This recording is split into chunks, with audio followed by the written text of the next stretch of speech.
credit bulging share portfolio of retirement arrangement of Union City Blues. Tremendous work from brand new Beatles, who have all year been forced to fight fire with fire. Beautifully supported tonight by those hoons of the hose, the Nissan Cedrics. And what about the heaven on a stick, last chicken in the shop approach from Kate? Well, whenever I see her in action, I just bellow to the fire chief, well, we'll have to let this one burn out, pal, and move on to the next hotspot. And watch for Kate's film, Dust Off the Wings, coming to a cinema near you in October. And now it's time to welcome to the bug house a man who loves to bowl fast. And when he's not bowling fast, he doesn't mind putting a Besser brick on the accelerator and driving in the bucket of bolts really fast. Nissan Cedrics, can you take the new ball, steam in and slip one past the pillow in pads as a way of opening up on the Glenn McGrath story?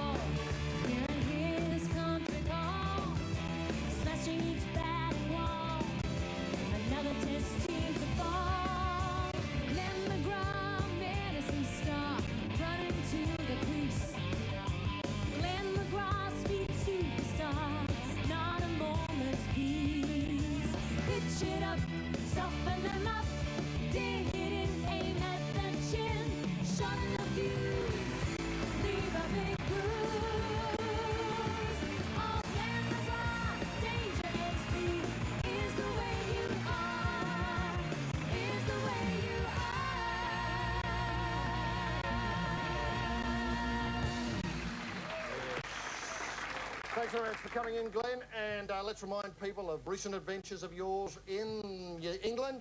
Let's have a look at you doing what you do best, and that is knocking the poms over. Here you are, you get one past this goose here without offering a shot, and another one here, you come in again, you might have another wicket in your sights here. Oh, yes, you have too, and he plays it on from way outside the off stump. And then I think there might be another one here where you do, Heels does the right thing behind the stumps. Another one here is LBW. And here you're able to get one away to a catch. And finally you're able to get one round the pads there. A tremendous series of dismissals. Oh, more, even more. Oh, yeah, it's the best one. Is there any more? No, I think that might be it. That was the slow one. Well done. Now, can I just ask about rugby league? Do you follow the rugby league at all, and do you have an interest in tomorrow's grand final? Yes, I do. Sort of as far back as I can remember, I always followed the Seagulls. So, Seagulls. Go to Seagulls. Now, did you ever think about playing the rugby league? I mean, you've got the physique for it. You've certainly been able to pack down in a front row somewhere. Did you ever play the league? No, not really. I've sort of stuck to basketball and a few other things, but cricket's been probably my main love for, since I was a young fella. Can I just raise, as a professional sporting person, the banning of the Knight's Horse tomorrow. Now, is that the sort of thing that a stupid administration would do to motivate a side? I mean, if you love to see the horse run up and down the sideline and to be denied that wonderful sight at a grand final, could that motivate you? Could that be the spur that makes you try that little bit harder? Well, I guess it's a tough score for the Newcastle Knights, but the Seagull will be there running up and down, and with the Knight, we don't want to talk with about the horse not being there. Well, I guess it's not going to make too much difference in the end. I think Seagulls will get home. Now, Narromine, it's a great sporting town. In fact, tomorrow I think Cement Gillespie is playing, and he comes from out your way, and you've got Melinda, I've forgotten her surname. Thanks very much, Roy. And I got stuck on Taylor first, and I thought that was wrong. Anyway, you've got a number of sporting identities there. I think the current archery whiz comes from out that way as well. What do they put in the water out your way? Yeah, well, who knows? It's just one of those things. Born in the country. Nothing else to do. Well. Yeah, and do lads and lasses growing up find themselves playing a number of codes? Meaning like they might play, cricket on the Saturday, and then, if possible, play basketball on the Sunday, and then on Monday they might go to table tennis, that sort of thing. Well, I guess they're the choices, aren't they? But I think in the city you've got a wider range of sports to play, whereas in the country there's only a few, so you probably stick to the one code, and maybe that's why we go so well in it. Sure. Do you get back to Narromine much these days at all, Glenn? Yeah, I went back there about a week ago, just, for about a week, so... Did you nail any pigs? Because I know you like, banging off a bit on pigs. Did you get out there? Well, actually, I bought a property out the other side of Burke, about 34,000 acres, so we got it there for a few days. And Any pigs on the property? actually, there's quite a few, so went around, had a look at a few of them, Have you got a breeding program in place to get them numbers up? Just take the big ones, leave the little ones, but... Up in a big way in the last series against the West Indies, the quite famous series where Australia really became the #1 test cricketing nation in the world. Now, was that a scary thing to do? Because for a fast bowler, if you dish it out, you've got to be able to wear it. And the West Indies had the artillery to make you wear it. Did they make you feel uncomfortable? I think if you watch me batting, I think I feel uncomfortable the best of times, but we went over there with the, in mind to win the Test series, and I've seen them bowling to the tail before, and they always, they don't really hold back. No.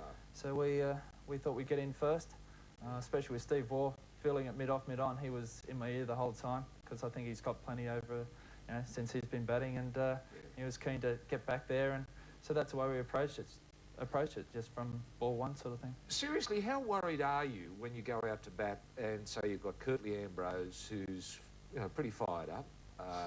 Do you a bit worried? I mean, do you spend a bit of time in the smallest room in the changing area before you go out? Well, I'm still here now, so I've done something right, but I sort of trust your reflexes and... What do you say to them? Do you say anything to Steve Waugh when GʟᴇİR comes out to bat? Like... No, not too much. Just sort of... let the ball do the work. Exactly, yeah. But you mouth off at people. You get grumpy, angry, you swear at people, you give them the eye, you give them the glare, you get upset. Somebody said the finger. I guess being a fast bowler, we get the field on the fence and fine leg and that, so we don't really have too many people to talk to. So when you have a bowl, you want to have a chat to someone just to see how they're going, so the batsman's the nearest guy. Yeah, true. Beautifully put. Listen, the one thing I was going to ask about the recent tour in England was that your batting average improved remarkably. In fact, I've heard whispers you might be #6 in the current summer.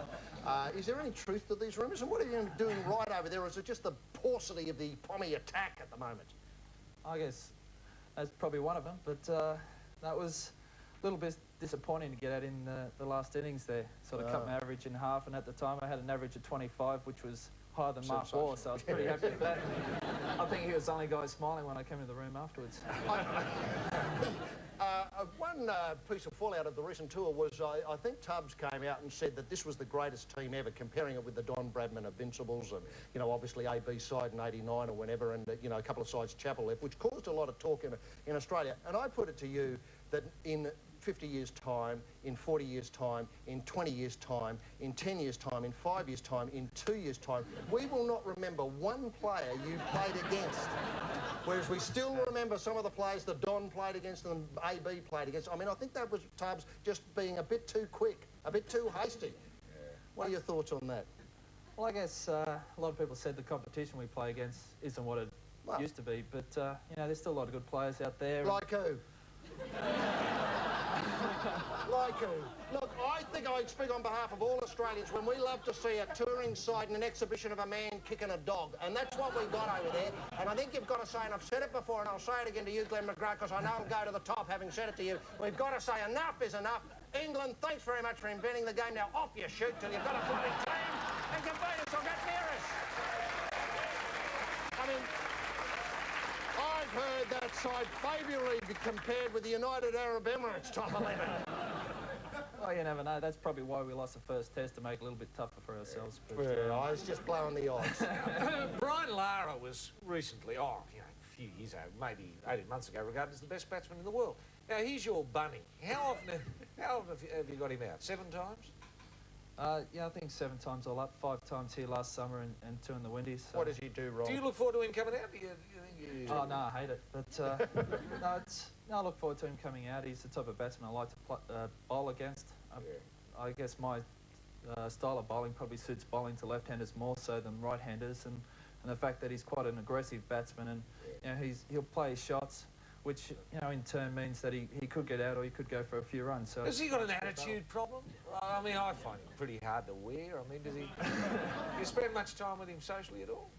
Not too much time. I thought he was okay, but you saw what happened in the last test in Perth, and I think he lost a few friends by what he did there. But has he got tickets on himself? He has, hasn't he? I'd say probably so. Yeah. I mean, it'd be like you're going out with a bat with, 8 for 56 on it or something. I mean, having the number of runs you scored in one innings on a bat. I mean, how much hubris is that? Speaking of bats, you're being paid a lot of money to carry a bat, aren't you? No, not really. Haven't you got bat sponsorship? Yeah. In the process, though, so we're still talking. Oh, we're still negotiating. Right, Well, I heard figures of hundreds of thousands of dollars. They wouldn't get much exposure, though, with Glenn, would they? It'd be a very brief. Here he comes, look at that bat. There he goes, look at that bat. Very But people would remember it. Yeah, true. He's the bloke with the, what is it? Barter card bat. Not yet, but slightly debate, yeah. Are your shirts sponsored at all, Glenn, or is this just a ring-in for the night? No, it's my major sponsor, so did the right Now, thing can we by talk it. about cars briefly? Look, you... What's the interest rate on barter card at the moment? Do we know? Is it competitive? I don't think there is interest. No, rate on there's that. not. There's no interest on barter No, card. it's a swap deal sort of thing, Oh, barter. Yeah. Oh, Good. Let's talk about What, do you cars. swap your trousers for a car or something? A few pair of trousers anyway. Speaking of cars, you've been quoted, I think, in some media as saying, you've done over 160 kilometres an hour, and that I think you currently own a Saab. Can a Saab get up to 160 kilometres an hour between here and Narromine? Well, apparently so. I've looked at the speedo and it goes up to 230, so that's good. But have you wound it up to see if it can do it? I'll occasionally late at night, just Well, take with a the while to lights get off, a couple of pigs in the back. roof down, but Why didn't you go for a Holden HSV? Or the SS. The SS. Now, they're wonderful cars. They go like the clappers. You can get them up to 200, no? Well, actually, my first car was a Holden Commodore. Yeah. And Too slow, no grunt, no poke where it mattered. well, I remember coming home from Dobbo one night. It was about 3 o'clock in the morning. Been out with the guys, and I was probably only doing 80k an hour, but it felt more like 180. But so I had that until it died, and then moved on to the. Have you ever been picked up by the fuzz for speeding? Yeah, the once. Did you get out of it because of who you were? Did you say, hello, I'm Mr. I'm Mr. Barcard? You might have seen my bat. Did they say, you're the barter card bloke? Yeah, off you go. Slow down. It was about probably 7 or 8 years ago, so they didn't really know who I was then. So. And finally, in the recent tour, I think Shane Warne had to play the team idiot. When Australians tour, they tend to, the English press, and encouraged by certain antics of Australian players, tend to isolate a player. I think Merv copped it one year. Will you be the next team idiot when we go over there? I guess if you talk to a few guys in the team, I'm already there, but... well, And how silly is Shane? I mean, when the cameras are turned off and, everyth's quiet, I mean, he's a real handful, isn't he? I mean, it must be gag. Oh, it's good fun, yeah. No, he's the type of guy that likes getting up there, and especially when we've had a win and we've played well, so, I think it's fair enough. Who do you room with? Who did you room with last time? Well, we generally room by ourselves Yeah. on tours these days. A couple of years back, it was 2 to a room, but, Who were you with a couple of years back? Sort of swap and change, but I spent a lot of time with, I guess, Mark and Steve Ball the most. Oh, right. So, Individually, and a few of the or- other guys. Yeah. Not too much. And you've got South Africa coming in November, and I think is the triangular series this year between New Zealand and those very hard and wily Kiwi players here again. And I think the triangular series, South Africa and New Zealand and Australia. Yeah, that's right. We've got New Zealand in November, and then for 3 tests. Then the South Africans come out for another 3 plus the 1 days. And on that cheerful note, it's time to wish Glenn a wicket and run-filled future with the barter card bat. And I ask all Club Buggery viewers, whether here in the sharp end or there at home, to go, ooh, ah, Glenn McGrath, as a way of thanking, guess who? Glenn McGrath.